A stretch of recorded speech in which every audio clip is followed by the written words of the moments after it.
Coucou et bienvenue sur Nico TV. En ce moment, les pays du monde se réunissent aux Nations Unies, ONU, afin d'essayer de trouver un accord pour lutter contre la pollution plastique. Les pays se sont déjà réunis à plusieurs reprises depuis 2022 sans réussir à obtenir un accord à ce sujet. Cette année est-elle peut-être la bonne ? Pas si sûr, notamment en raison de désaccords entre pays et de l'influence des lobbies des grandes entreprises productrices de pétrole et de plastique.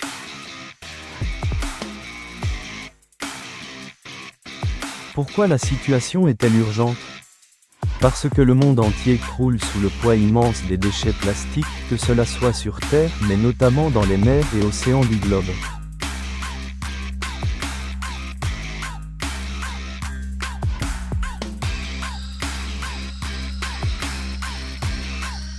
Connaissez-vous le 7e continent ? En plus des 6 continents du globe qui composent les terres émergées, le 7e continent n'est pas une masse terrestre, mais une immense masse de déchets plastiques dans l'océan.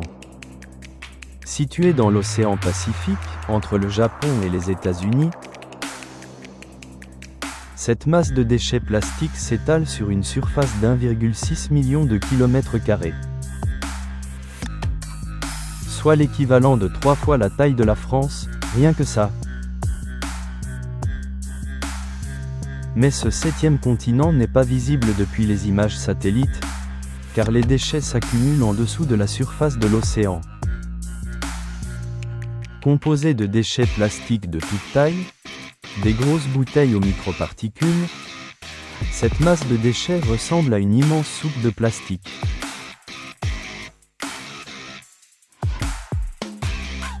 Le 7e continent a été découvert en 1997 par Charles Moore.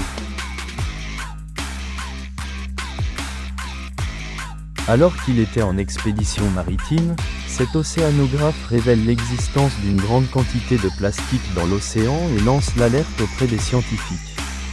À partir de là, ce sujet attire l'attention et les recherches débutent. Comment ce 7e continent rempli de déchets a-t-il pu se former ? La demande et la consommation mondiale de plastique fait que plus de 400 millions de tonnes en sont produites dans le monde chaque année, dont une part significative finit souvent dans les mers et océans, après avoir vogué à travers les rivières et fleuves. Il existe de grands courants marins qui circulent dans les océans du monde. Nommés des gyres océaniques, ces courants inépuisables finissent par former un vortex de déchets qui s'accumule en masse sur la zone calme au centre.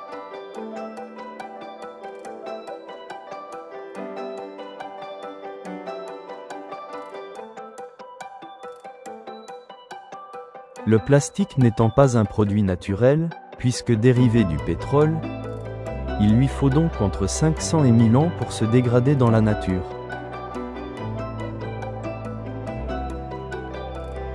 Les conséquences sur la biodiversité marine sont très importantes. Tortues, poissons, oiseaux et énormément d'espèces avalent ou s'étouffent avec. Ainsi on retrouve souvent des déchets plastiques dans les estomacs de ces animaux. Et les conséquences vont jusqu'à l'être humain, au bout de la chaîne alimentaire. On peut retrouver des microplastiques dans le corps de tous les êtres humains, dans le sang, dans les poumons ou l'estomac.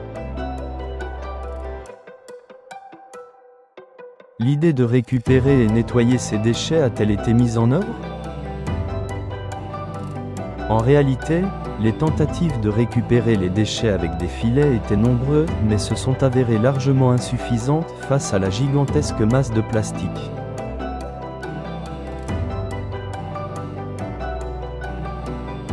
L'initiative The Ocean Cleanup, lancée par Boyan Slat, un jeune entrepreneur, vise à nettoyer les océans de ces déchets à l'aide de grandes barrières flottantes.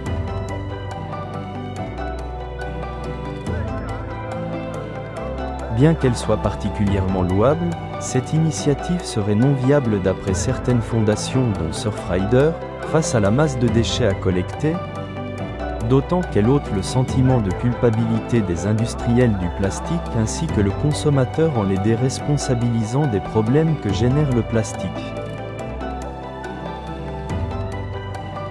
On garderait les mauvaises habitudes en sachant que quelqu'un nettoiera derrière sans pour autant remettre en question notre mode de consommation.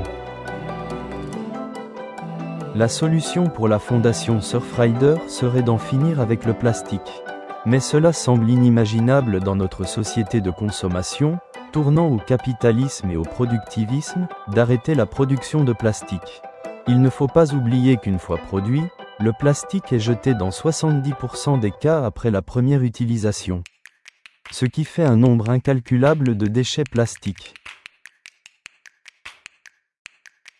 De plus, la production mondiale de plastique ne cesse d'augmenter. Quelles sont les solutions à notre disposition ?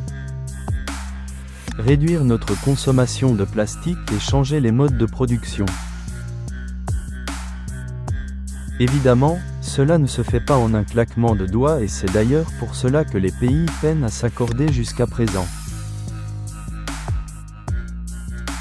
Si rien n'est fait pour améliorer la situation actuelle, il y aura plus de plastique que de poissons d'ici 2050. En espérant qu'on n'en arrive pas là. Et vous, quel est votre avis à ce sujet ?